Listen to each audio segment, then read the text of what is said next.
Hello, everybody, and welcome to another edition of Inside Guns with your host, me, the Yankee Marshal. Today, I want to address some concerns a lot of people in the gun community seem to have. And it's regarding all these states that are becoming constitutional carry states. We have pretty much over 20 states now that are constitutional carry, permitless carry. You don't have to have any approval from the government to exercise your Second Amendment rights, which is the way I believe it should be. But it seems some people are concerned. They're afraid that this opening up to more people to be able to exercise their rights is going to cause more people that shouldn't be carrying to go out and do bad things. Not on purpose, but just because they're not properly trained. Because we all know bad people are going to go ahead and get guns anyway, regardless of the laws. But there's a lot of people that aren't bad people that some people are worried they're just not competent enough to handle a gun, and they're going to do things by mistake that's going to make the gun community look bad. Well, I want to address those fears. And I want to do it in a way where I don't seem flippant or dismissive. Because just because someone has concerns doesn't mean, they're anti-freedom or the blah, blah, blah. I mean, they literally care. Maybe about people's lives. Maybe just about the overall appearance of the gun community. So I want to talk to these people and say, I think you're reacting based on false impressions that have been created via the internet over the last several years. This idea that people have to be highly trained to be able to handle guns. Growing up when I grew up, when there was no internet and very little gun training, if you were trained in firearms, you were probably in law enforcement or the military. There was very little training outside of that field. The civilian gun training market didn't exist. It just wasn't a thing. And yet more people owned and shot firearms. Now, were there accidents with kids and stuff like that? Yes, but that was usually through negligence of adults, etc. And through education, we've managed to bring that down. That's one of the great successes of the gun community is how much we've managed to lower accidental injuries, especially among children with firearms. One of the good things the NRA did, Eddie Eagle, was actually a good thing. Surprise, something good came from the NRA. But as far as people needing training to be safe, it just historically has not shown to be true. People were more likely to have mistakes by where they left their gun laying around or who they let have access to their gun. Not because they themselves had access to it, just because, a small child or someone else got around it, or they had an accident while hunting because people weren't wearing proper colors, etc. But as far as it being an individual issue because they weren't properly trained, that just hasn't historically been a thing. And right now, you have to remember, we have states that have carry permit laws like Washington, but don't have any training requirements. And right next door, we have Oregon that has training requirements. And if you look at the numbers between the two, there is no real discernible difference between number of accidents with firearms or anything like that. So the people in one state that aren't receiving any training to get their license aren't any more dangerous than the people in the state that are receiving training.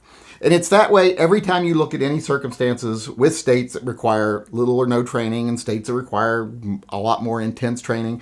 There's almost no difference in how people actually behave once they have their firearms as far as safety is concerned. So I just don't see how those concerns are founded in any type of reality. What they're founded in, like I said, is this false idea that has been put forward in the last several years, that if you haven't been trained, then you can't possibly succeed or safely handle a gun, etc. And that was created, that whole notion was manufactured to support a new industry, training, civilian training market. And it was promoted on the internet by people paid to promote it, either by promoting it and then getting paid by students coming to them, or getting paid to say, hey, go to this guy and train.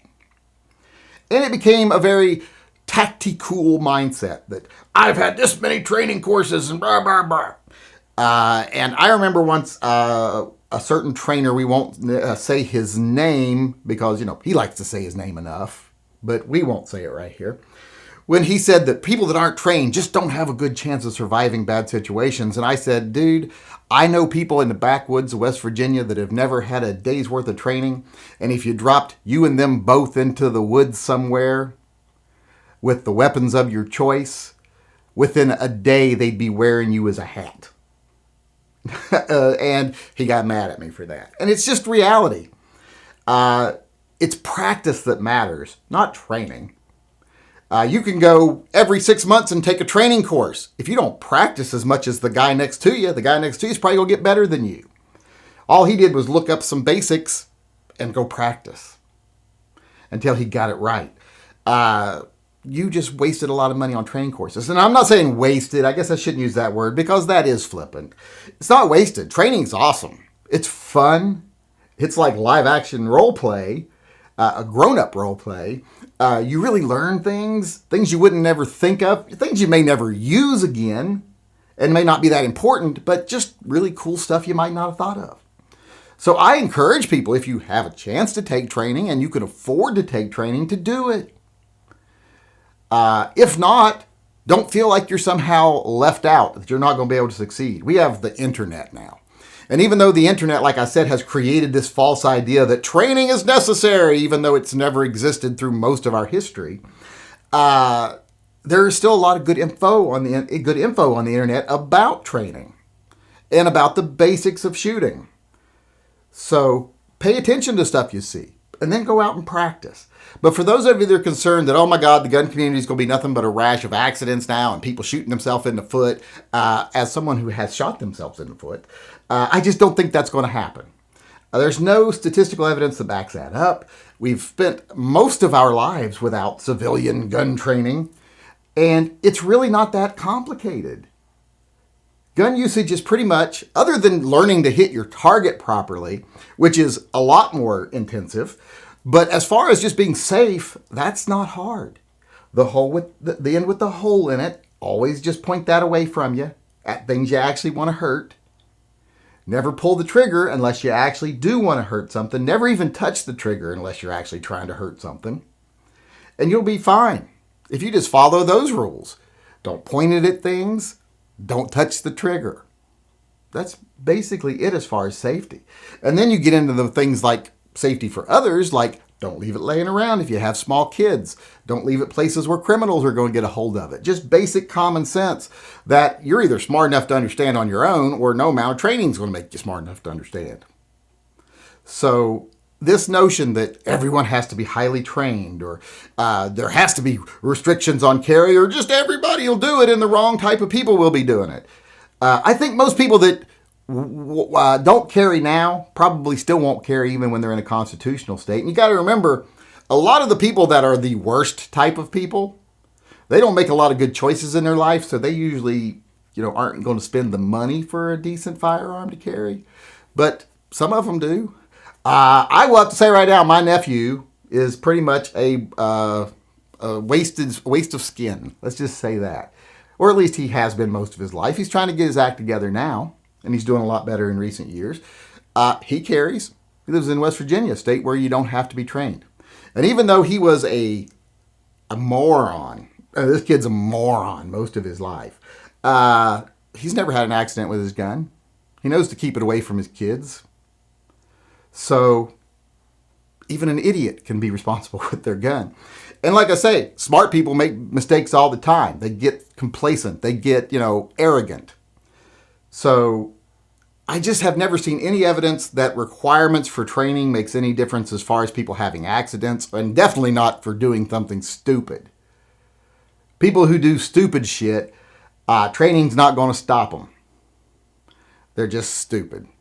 You can't change stupid. You can't really alter stupid in any way. Stupid is stupid. So I wouldn't be worrying too much about it. I hope I assuage your fears a little bit here. Just educate yourself. Look around. Look at states that have no training requirements. Do they really have a problem compared to states that have heavy training requirements? They don't. Has training been a part of our history with guns and throughout most of this country? It hasn't. And we do just well. Are guns all that difficult to understand safety-wise? They're not. So all these training requirements is a way for the government to say, we only think certain people should be able to own guns. And usually that's people that can afford to pay for classes, afford to take time off for classes, etc. In other words, the everyday person working paycheck to paycheck, maybe barely getting by, they can't. So it's more of a classist system to deny certain rungs of people, deny them the ability to exercise their Second Amendment rights. And it does way more harm than good, because I don't really think it does any good, actually. Of course, it's always good to learn something, but will it change any outcomes as far as negative outcomes are concerned? No, I don't think it will. It hasn't shown that now, hasn't shown it historically. And like I say, right now it's just being used as a way to discriminate against certain classes of people owning firearms. So training requirements are not only unnecessary, they're an abuse. All right, with that being said, I want to move on today, and I want to answer a question from a viewer. This viewer asked me, because I stated in live chats many times that I don't believe in lots of training being necessary, fun, educational, but not necessary. They asked me, well, how do I train, and how do I teach other people to shoot? Well, I don't train. I practice. That's what I tell people. I think when you tell people train, it makes them think of, I've got to have someone there that is telling me what exactly to do and blah, blah, blah. You don't need that. Learn the basics, look up what you need to do, get the information, and then go put it into physical practice as much as you possibly can until you get better and better at it. Just practice. That's what I do. I practice. I practice different scenarios. I practice if I've got to shoot something long range and it's moving. I shoot it if I've got to shoot at something close range. I practice, okay, if I'm sitting and I have to get my gun. Luckily I have private property where I can do a lot of things you can't do at a range. I can draw from a holster, I can draw from sitting, stuff like that. And that makes it easy for me to practice. Sometimes people have to take a class to be able to actually even do those things because their ranges don't allow it. But if you're lucky like me and you live either near public shooting lands or you have a range of your own, a small range, not a long range, it's only 15 yards, just for handguns and just for me to practice. If I want to shoot anything farther than that or anything really more powerful than a handgun, I got to go around the corner here to some public lands, like 3 minutes. Not like it's far. So I understand I have an advantage. But when it comes to training, I always don't stress training. I stress practice, and that's what I do myself. And as far as how do I teach other people, I don't teach them. I've been shooting with a friend lately who is new to guns. And that happens every now and then. I take someone who's new to guns out shooting. And he said, thanks for helping train me on how to use this, blah, blah, blah. And I said, I didn't train you anything. I just gave you some pointers. I gave you some information. And then you learned how to do it. Because I don't teach anyone how to shoot. I just provide them the opportunity to learn how to shoot. I think you chase off less people that way.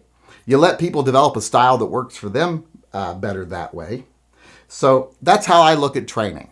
I give you some tips. I'll tell you maybe you want to move your elbow up a little bit instead of putting it on your hip. And maybe you want to flex your arms just a little bit, tighten them just a little bit, but break the elbows, just basic tips. And then I let them learn through repetition. I say, shoot as many rounds as you want, practice. So that's what applies to most things, even like flinching. When people say, how do I stop flinching? Practice. Put as many rounds downrange as you can until you don't even notice the gun's firing anymore. So that's my philosophy. I don't really train. I practice. I don't teach. I just allow people to learn.